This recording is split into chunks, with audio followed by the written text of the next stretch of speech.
Welcome to the Tech Egg. Don't get scrambled. Enjoy the video. In this video, I will explain how to connect two routers. First, decide which router will be your main internet gateway and which will extend your network. This setup can improve Wi-Fi coverage or add more wired ports.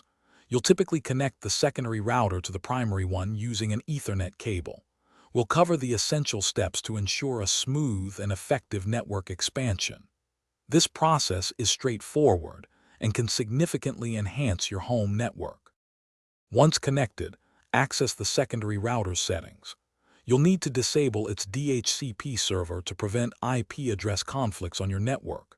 Next, assign a static IP address to the secondary router. This IP should be within the same subnet as your primary router, but outside its DHCP range. For example, if your main router uses 192.168.1.1, the secondary might be 192.168.1.2. If you encounter issues, double-check all your cable connections. Ensure the Ethernet cable runs from a LAN port on the primary router to a LAN port on the secondary router.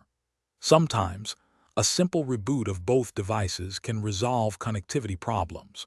Also, consider using different Wi-Fi channels for each router to minimize interference, especially if they are close together. This helps maintain stable and fast connections.